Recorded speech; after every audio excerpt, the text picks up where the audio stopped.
Hey guys, welcome back to my channel, or welcome if you are new. My name is Ella, and today I'm going to be talking about how you can get through year 11.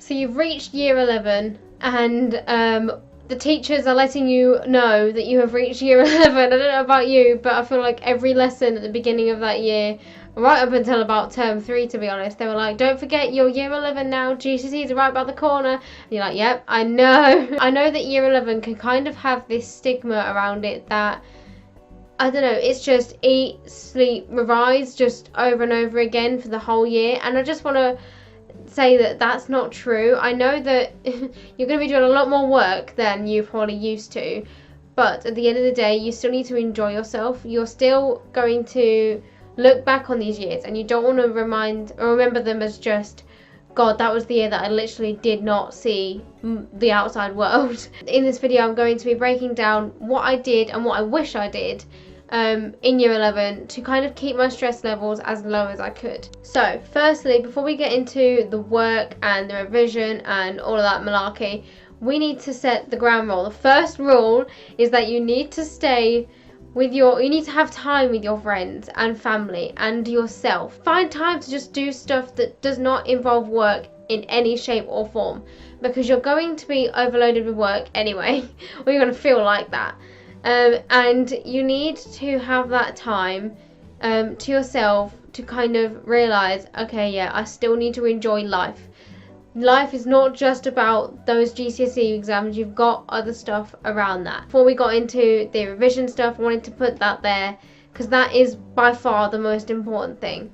So, out of all of the pieces of work that you're going to get given, I would say by far the priority is homework. The reason your teacher is setting the homework is more than likely to help you with your studies. They're not going to set you something that's not going to be useful for either a test coming up, your mocks, your actual exams. Doing that first and then thinking about extra stuff means that A, you'll have got stuff done anyway. Even if it is just that homework, you need to remind yourself that still counts as revision, because by now you might have learned most of the stuff for the course. So it's going to be maybe recapping or even the final touches of the end of the course. So whatever form it's in, it is revision. However, I feel like when it comes to the actual revision part, so not homework that a teacher said, but extra stuff outside, I feel like this, it might stem partially from the whole stigma around year 11, which is you just need to work, nothing else. But people tend to just like sit down for hours and try and cram so much in one go, and that's never going to work. So you need breaks no matter what. But because you're juggling all of these other subjects, like in my GCSEs I had 10 subjects, so I was constantly juggling these like around. I was never going to get all of them done in a day, but I could get maybe 2 or 3, and I'd split maybe 2 hours into 20-minute chunks and do 2 20-minute chunks on each subject, and then I've done 3 subjects in that day. Again, don't treat revision as a chore, because I feel like, again, in year 11, you might just burn out. You know, it gets to Christmas, you've done some of your mocks, and you're just like, oh God, because you've done so much. So having those chunks will obviously help you, I don't know, keep your motivation going, because you're not doing hours and hours on end. But I feel like when you start treating revision as a chore, you then don't want to do it as much, and then it gets onto the fact that you're losing motivation, and then you don't do as much revision, and then you feel rubbish about yourself because you've not done enough, and then you get stressed even more, and it just stockpiles all the way through year 11. You don't want that to happen. So I know studying might not be the most enjoyable thing for everyone, but one way you can make it slightly more enjoyable, I'd say, is just think about the end result. Think about why you're studying. Think about the end result and think about how you're going to get there. And there's only one way you're going to get there, really, and it is by doing revision. It's by putting in the work. So please don't turn everything that you do for school into a chore, because then you're just going to have to force yourself to do it. You're going to feel rubbish when you're doing it, and you're going to feel like, I don't know, you need to reward yourself afterwards, but you almost reward yourself with your success. This is just a journey on the way to that.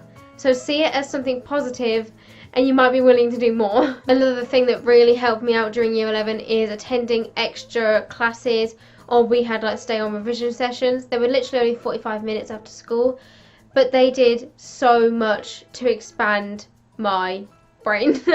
So I know that you may just, you got to the end of the school day and you're like, oh my god, I just want to go home. But staying on for literally an hour more, it's going to give you so many benefits.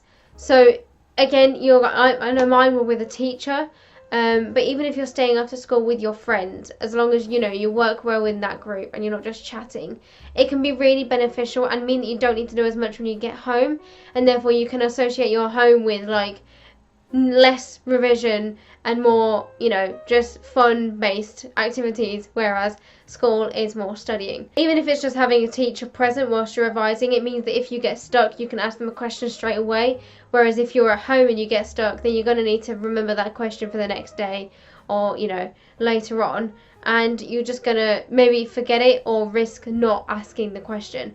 But if you're there with the teacher, you can just get it sorted straight away and then you'll learn it straight away. One thing that I found myself doing a lot last year was writing excessive to-do lists, and I still find myself in that habit now.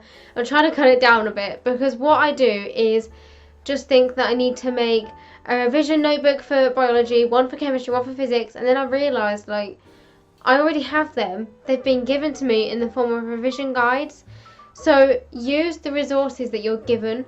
Don't think that you need to make everything your own, because what you're given is obviously going to work. Maybe not for everyone, maybe you need to tweak it a bit, but it's based on helping you. They're not there just for you to look at, they're there for you to use. So take advantage of them and you'll save yourself so much time rather than trying to make all your own revision stuff. Obviously that can help.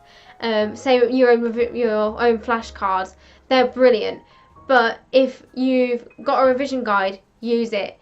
I know those excessive to-do lists did not help me out when it came to stress, because obviously I had this huge list. I was like, oh my god, I need to get all of that done by tomorrow, when I didn't. I had like 2 pieces of homework. So try and prioritise what really is necessary. So is writing out the whole textbook for biology necessary? Probably not. And finally, there is method to the madness. So I know that year 11, it whizzed by. It always will. You'll always hear, oh my god, it goes by in a blink. It goes by so quickly, you'll never even remember the beginning of the year. And to be honest, I really didn't. The only thing I remember of year 11 is just constant, it felt like I was just constantly running. And then I got my GCSEs over the way with, and I could finally breathe. So I know it just feels so chaotic at times, and it can feel so overwhelming. But there is method to the madness, and by that I mean, the teachers might feel like they're pushing you forwards at 100 miles an hour, but they're doing that for a reason. They have done this before, and they know what works. They're not going to just trial new stuff on you. That was our year, unfortunately. We were the guinea pig year. They know more about this spec than they did before. So they know how much content you need to learn. They know what's necessary for an exam. They know how to get you there on time. How to make sure that you're not catching up on the course a couple of days before the exam.